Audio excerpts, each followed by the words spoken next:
नमस्कार दोस्तों, स्वागत है आपका पॉलिटिकल व्यूज़ में। जब से महाराष्ट्र में एनडीए की सरकार गिरी है, तब से लोगों के मन में सवाल है, क्या 2019 की तरह 2024 लोकसभा चुनाव में भी चलेगा मोदी का जादू? ये शरद पवार के नेतृत्व में एनडीए मार लेगा बाजी।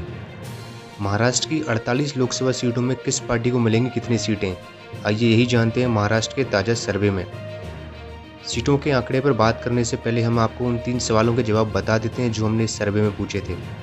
पहला सवाल था, आज के दिन महाराष्ट्र का सबसे ताकतवर नेता कौन है?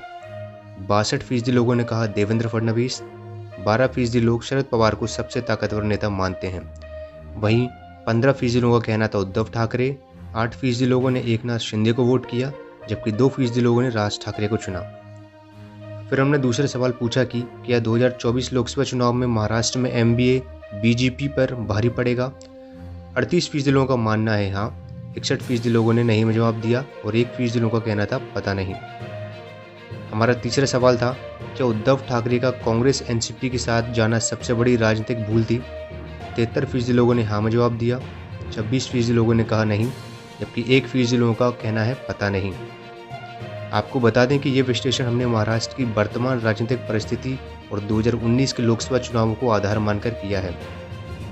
2019 लोकसभा चुनाव में महाराष्ट्र की 48 सीटों में बीजेपी को सबसे ज़्यादा 23 सीटें मिली, जबकि बीजेपी के साथ चुनाव लड़ी शिवसेना को 18 तथा एनसीपी को 4, कांग्रेस को 1 एवं अन्य को 2 सीटें मिली। आइए अब देखते हैं 2024 लोकसभा चुनाव में किस पार्टी को कितनी सीटें मिल सकती हैं।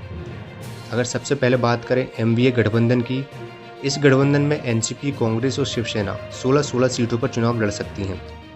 उद्धव ठाकरे की शिवसेना को 16 में से मात्र 5 सीटों पर ही जीत मिलेगी, जो कि ये बताता है कि 2019 में शिवसेना के सांसद भी मोदी के नाम पर ही चुनाव जीते थे। वहीं कांग्रेस अपने पिछले प्रदर्शन से थोड़ा बेहतर करते हुए 3 सीट जीतने में सफल हो सकती है। 2019 में कांग्रेस को सिर्फ 1 ही सीट मिली थी। परंतु शिवसेना, कांग्रेस और एनसीपी के एक साथ लोकसभा चुनाव लड़ने से सबसे बड़ा फायदा मिलेगा शरद पवार की पार्टी एनसीपी को। 2024 में एनसीपी की सीटों का आंकड़ा 8 तक पहुंच सकता है। वहीं बात करें एनडीए की, तो शिंदे की शिवसेना को 15 सीटों पर अपने उम्मीदवार उतारने का मौका मिलेगा और शिंदे शिवसेना गुट इन 15 में से 7 सीटों पर जीत दर्ज कर सकती है।